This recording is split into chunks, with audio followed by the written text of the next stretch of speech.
Hello and welcome to GNN, a weekly Fallout-themed podcast brought to you by Shoddycast, makers of Hidden History, Elder Scrolls lore, and The Storyteller, a Fallout lore series. I'm your host, Charles Battersby, and with me is my co-host, Austin Horrigan. Yeah.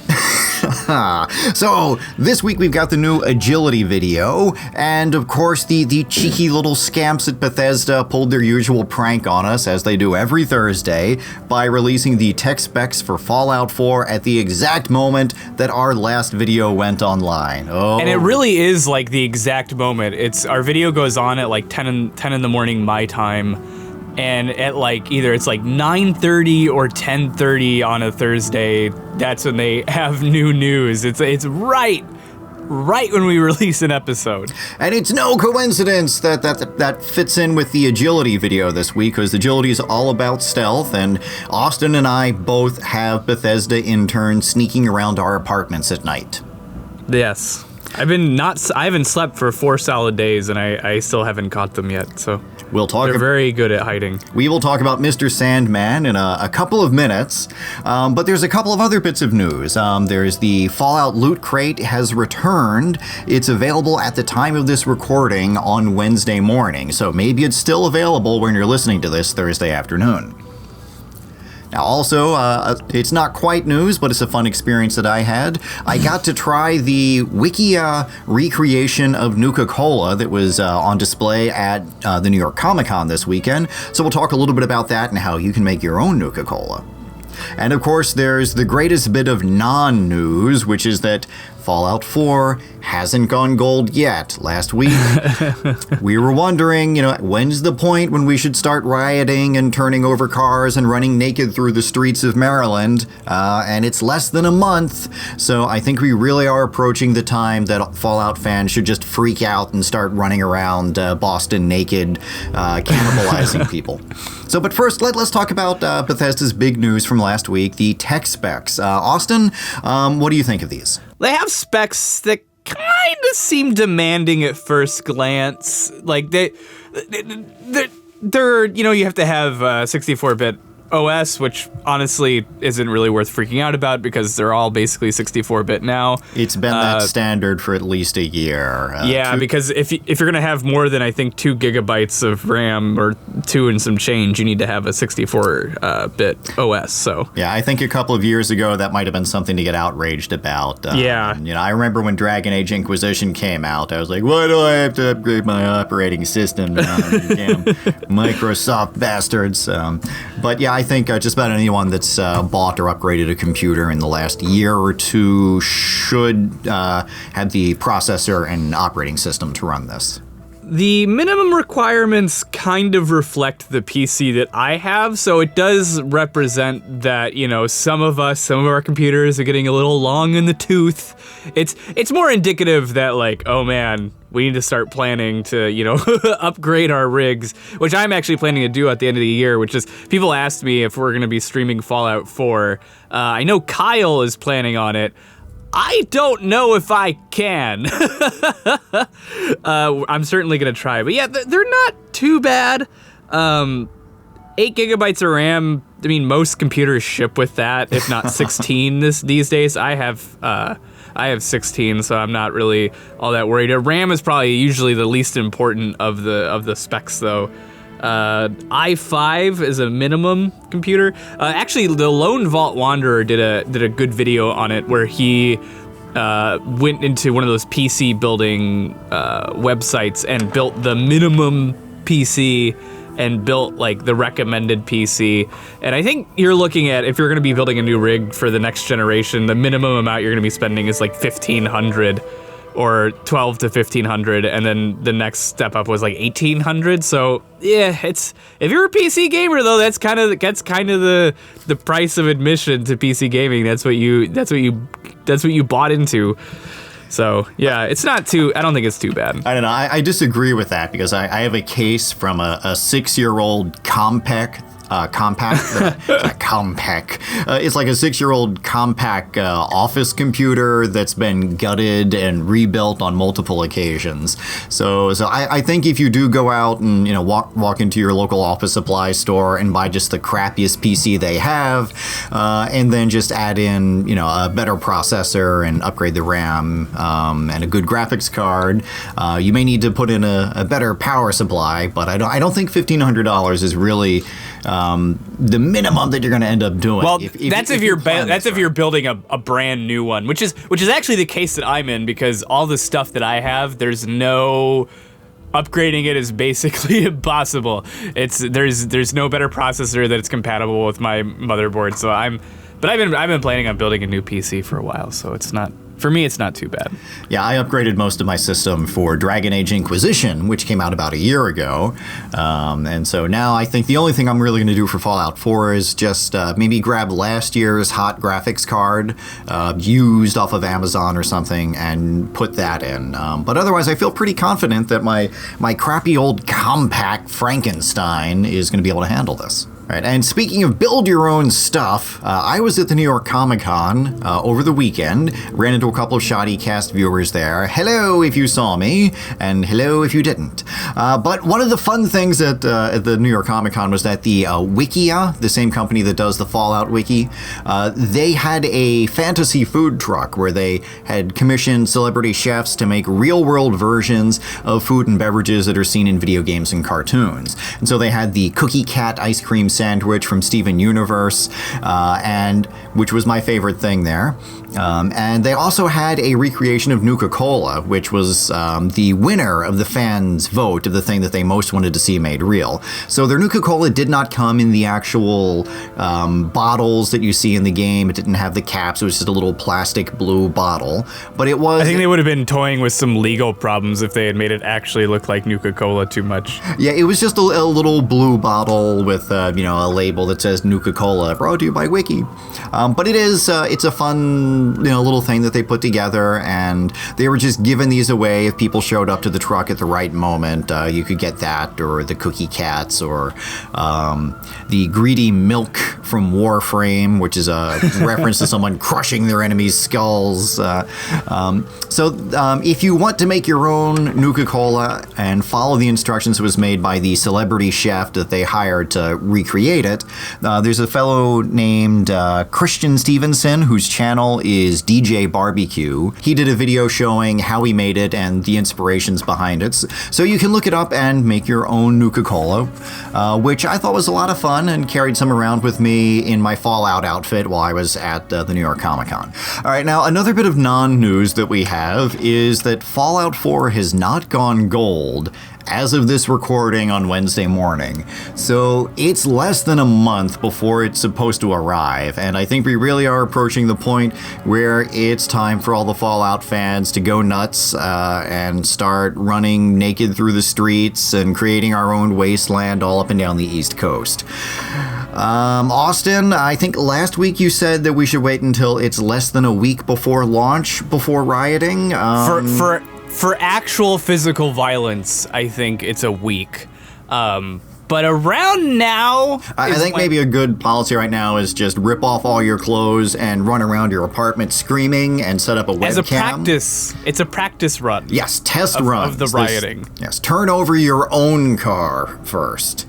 And in honor of that moral panic and general outrage and riot practicing, we're actually going to be doing our irresponsible speculation segment a little early, just because we had the most beautiful tweet this morning, I believe, or maybe it was last night, from Taylor Miller at Reactant Mercury on Twitter. He said, irresponsible speculation here. Bethesda will release Fallout 4 on October 23rd instead of November 10th. What do you think about that, Charles? I think it's definitely going to happen. And if this game is not preloaded on your PC by midnight, the night before it's supposed to launch, I think it's time to just storm down to the Bethesda's offices and set up tents in their parking lot on the morning of the 24th. And if any employees at Bethesda tell you, no, the game's not supposed to ship for another 2.5 weeks, look them in the eyes and say, but we saw a tweet from some guy saying it was going to happen. Well, this is by far the most irresponsible speculation we've ever made. No, it is the most irresponsible speculation, because the instant that you responded to it on Twitter, someone actually tweeted at you like, "Is there any evidence to confirm this? I need to know right now." And it was like, oh crap, have we actually created a monster? We have indeed. We've used our powers for evil, not good. We've got some great negative karma points that we can spend if we're trying to maintain neutrality or perhaps recruit the negative karma only followers. We have an additional irresponsible speculation from Victor Michael Weisling from Facebook, who said, what if instead of having the mysterious stranger perk, every once in a while when you go into VATS, the feral boomerang kid from Mad Max pops up from a tunnel nearby and throws his boomerang and cuts off someone's head? That would be awesome. And I couldn't agree more, Victor. That is entirely plausible, and I think it would be offensive and insulting to the player base if Bethesda did not actually include that in the game. Well, there is a precedent for this. In Fallout New Vegas, they had Mysterious Stranger, and then they had the post-apocalyptic showgirl that would show up as a separate perk, which I loved, and or actually, I loved it first, but it turns out there's a horrible bug with Mysterious Stranger and with our post-apocalyptic showgirl that sometimes the camera goes wonky when they show up, and then you have to go back and restart. So although I enjoyed having both of them, on my first playthrough, I did not choose those perks the second time around because of that bug. But it would be really cool if there were multiple levels to Mysterious Stranger and you could have a bunch of different strangers that will pop up. Maybe one of them will be a little feral wild boy with a boomerang. Alright, so the agility video came up this week. And we previously had some stealth stuff that had been shifted over to perception, but there's still a lot of stealth things that are kept with agility, along with a lot of shooting things too, just like in the previous games. So in the older games, the first two, I've always maintained that putting your agility at 10 is the dominant strategy in that game. Yeah, I'm a big fan of that myself. Now, that if you can have 10 action points, you can fire most weapons twice, and if you're lucky to find a gun that can be fired with 4 action points, there are perks that give you additional action points. So by the end of the games, you might get to a point where you have 12 action points and a weapon that can be fired 3 times per round. So that's just an awesome way to get through the game if you're looking for an easy playthrough. And of course, with the later games, they changed the action point system. And with Fallout 4, it seems like they're going to do a few other things with action. With Fallout 4, it seems like they're going to do action points a little differently. They're going to be used for sprinting in combination with your endurance. And VATS is going to work a little differently than it did in the first couple of games as well. And the perks that have been released, many of them are things that we've seen in the previous games. There's the Gunslinger, if you want to fire pistols, Commando for firing rifles. Sneak is pretty much the standard sneak we've seen before. I suspect that you'll be able to sneak without having to take a specific perk just for sneaking, but that the sneak perk will make you sneak a lot better or give you special sneak attacks while you're using it. And then, of course, there's Mr. Sandman. You seem to be a little traumatized by this, Austin. Oh my gosh, that segment of the special video was just jarred the hell out of me, because he shows up on the person sleeping and just stabs him in the chest like 7 times with that creepy Vault Boy smile never going away. It was mortifying. I'm gonna have nightmares about that. The Bethesda interns in their Vault Boy masks sneaking into your room. So in the ninja section of this, it seemed like they're going to do something different with ninja, because they used the exact phrase, you can use your sneak attacks to do a complete tactical maneuver. So I think there is going to be a special ability that you can only get if you're using the ninja perks. And in Skyrim, if you use daggers, you would get like 15 times the damage if you made a sneak attack with them. So I suspect we're going to see something like that involving this ninja perk in Skyrim, where if you use the sneak attack and a certain kind of weapon, then you're going to get a special super duper attack that will kill the hell out of whatever you're fighting. I think that the most useless perk we're going to see in the entire game is liable to be the quick reload.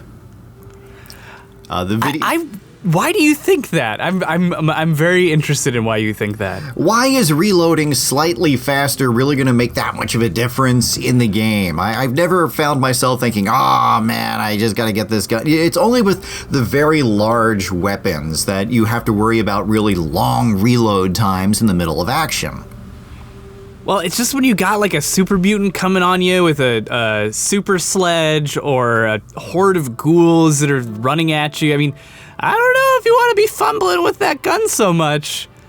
All right, viewers, what do you think? Have you found that quick reload is something that you want in the games, or are you fine with just switching to another weapon or enduring the couple of seconds it takes you to reload your weapon? What do you folks think? The ultimate agility perk, the number 10 perk, is something that they say will allow you to do damage to additional targets. It's the gun fu, where Vault Boy seems to have multiple guns flying around at once. This is something that I don't think we've seen anything like it in the previous games, where shooting someone means you might get bonus attacks if you're lucky, or just do splash damage with whatever weapon you're doing. So, Austin, what do you think about this mysterious 10th level perk? I know it is kind of I was trying to figure out what that was about, because it was very vague in the video and there's not a lot of information floating around about it. In the past, in Fallout 3 and Fallout 4, there was this, I think it was it's called Grim Reaper's something, and it was basically if you killed someone in VAT while you were in VATS, you got a certain percentage of your action points back. Grim Reaper's Sprint. If you killed someone in VATS, you'd be fully reloaded, and boy, you could exploit the hell out of that. And I think maybe it has something to do with that. In Fallout New Vegas, they nerfed it a little bit. I think, because I remember I had it in Fallout 3, and I never ran out of action points. It was just, I could just VATS all the way. So maybe it's something like that, but it also seemed like it was like that you were magically doing extra damage to people, like maybe bullets are passing through enemies. It was really unclear, and so it's driving me bonkers. And now it's time for Ask a Lore Nut, the segment where we talk about things that aren't necessarily big enough to do a whole episode of the lore series on. And this week we had Ryu Kaguya. What he said. Go on, Austin. Tell us what Ryu Kaguya says. He says, I was wondering if we could maybe get some more lore on the Psychers. It's been around since Fallout 1, but has not been explored as much as it should be, which is an interesting argument there. I'm not quite sure I agree with, but would you like to fill us in on the Psychers? Oh, yes. For those of us who don't know. So, the forced evolutionary virus that creates super mutants can also bestow some people with psychic powers. In the first game, the Master had incredible telepathic powers, which was a unique ability for him. And we saw a few other characters that had unique mutations, like Harold, throughout that game. Then if you, well, spoiler alert, when you get to one of the main enemy bases at the end, you meet a group of psychers. These are humans who didn't become deformed, rather they got incredible, awesome psychic powers. And they're all kept in a pen. They're sealed off, you don't fight them, you have very limited interaction with them. You don't get to see their superpowers, but they talk about their powers. And they also wear something called psychic nullifiers, which are these headbands that keep their powers in check. So the concept of psychic powers has existed since the end of the first game. but they haven't been explored very much. In the second game, there was a shaman who seemed to have telepathic powers. There was another character named Sulik who claimed that he could speak with the spirits of his ancestors. And there was a character called Melchior who could summon creatures out of FEV goo, which may have been a psychic power. And then when Fallout 3 rolled around, we saw a few other characters that had what seemed like telepathy or precognition. There's a brain in a jar in Point Lookout that can communicate with the power of his mind. When we meet Harold, Harold and some of the Tree Minders have telepathic powers. And then they bring it full circle with New Vegas. There's a character who a lot of you might have missed named the Forecaster. When you go to the 188 trading post, the place where you meet Veronica, they're hidden under the bridge. There's a kid wearing a psychic nullifier headband, and you can pay him to make predictions for you. So the concept of a psyker and psychic powers has been present in all the games, but I think the developers are really smart in minimizing the impact of psychic abilities. Yeah, it's kind of once you really unleash that with, into your game world, you have to jump through a lot of hoops in order to get it to behave itself, and you have to write around this it basically changes the entire plot structure of your game and mechanics too. So yeah, I'm kind of glad that it's just a peripheral thing, and that's actually seems pretty typical of Fallout in general. Like all the really weird stuff, like aliens and ghosts and like paranormal crap, and it's all been kind of like on the fringes, which is nice because it kind of lets you be like the guy who saw a crazy thing out in the wild. You never believe what I saw, like it makes it exist. It makes it possible for them to add it in to the game in a way without actually like breaking the game entirely. And then there's the issue of how do you make it work as a mechanic in the game? That, if your character can telepathically dominate people with their brains, then how is that different from just a bonus to speech? Or some of the charisma perks that we see in Fallout 4, where, you can point your gun at someone and make them do your bidding. But if you have psychic powers, you can just do that without pointing the gun. And so why would that be any different than the existing structure? And then you have things like, well, I've got I can shoot a fireball, and that would, in terms of the game, that would be just like, well, I've got a flamethrower, or I can, telepathically hurl objects, and well, that's kind of like, the rocket launcher. Yeah, basically, it's like there's a reason we play Skyrim, and there's a reason we play, Fallout, and you don't want to mess with it too much. And I think that's maybe part of the reason people backlash. There was some backlash for Mothership Zeta. Not for me. I thought it was great, but I kind of get like why that may be too much, because that's really taking the weird stuff and putting it in the forefront. And there's really mixed reception from the player base. So, and depending in what order you play the games, it's like, well, you go up against the Enclave at the end, and it's like, well, if you played Mothership Zeta first, it's like, how about I just go to my spaceship and use the giant death ray to destroy the Enclave? And plus, the aliens are significantly tougher than even the most hardy Enclave mook. They're little like energy shield things. Yeah, especially on the really high difficulty levels with 30th level, then you can just, you run out of ammo trying to wear down those damn energy shields. I really like I do like the inclusion of the weird stuff, though. I think it adds a nice little flavor. Like the Dunwich building was so much fun. I really it's creepy, and it's like enough to make you wonder. You're like, oh, this is just a straightforward sci-fi game with like mutants and stuff, and it's like, oh wait, but are there ghosts? And it's just enough to kind of feed your imagination without going overboard. So I'm really quite fond of those inclusions. But yeah, I'm glad so I don't actually agree that the psychers have not been explored as much as they should be.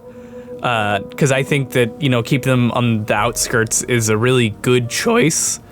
I do agree that maybe they've not been as explored as much as they could be, but I think that you run into problems as a game publisher or designer when you start trying to explain too much. It just gets weird, and sometimes it's better to just let your player's imagination fill in the gaps. So. Yes, and of course, maybe Fallout 5 or 6 or 7 will be built entirely around the concept that you live in the part of the Fallout wasteland where psychers are really common and the player character is a psyker, but you would have to build the entire game around the premise that, your character, is a special character with these psychers, or that everything that you encounter is going to somehow be involved with these psychic abilities. And there have been games that have done that really well. There's a terrible game called Psyops, the Mind Game Conspiracy. I just have to say, there are some games who've done this really well. The terrible game Psyops. So Psyops, now it was at once awesome and terrible. The story, the dialogue, the title, Psyops, the Mindgate Conspiracy. It was awful at any narrative level, but the actual mechanics of it were terrific. If you've played The Force Unleashed, Psyops was a lot like that, where it had a third-person shooter mechanic. You had guns, you had melee attacks, and then each of your special psychic abilities was linked to a different hotkey. So that it played really well, and I kind of suspect that the people who made The Force Unleashed looked at that game and included some of its elements in in their series. So it is possible that a vastly different Fallout experience could be done, where it's built entirely around your character, has these cool powers. Now we're going to close with one of our segments of looking at your personal planned character builds for Fallout 4. And this week we have Chad Webb, who says, I'm going to do a role-play heavy build. I'm going to go heavy on intelligence and charisma, mid-level luck, and low strength, agility, endurance, and perception.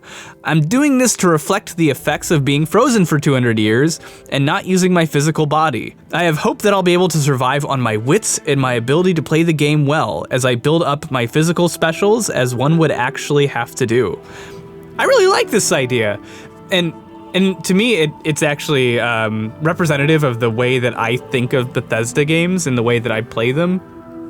I've always kind of felt that Bethesda was really good at building an actual universe to mess around in, a lot better than some of their plots. I'm going to admit, the people who've paid attention to what I say, I think Bethesda's writing usually has not been the greatest, but their world building is really fantastic. So I'm willing to forgive it. So I usually build these narratives and these role plays in my mind and go forward. So I actually really respect that. That's a really interesting way to go about it. And I think when you impose limits and challenges on yourself, instead of trying to always min-max everything to be easiest, you end up having a lot of fun when you play.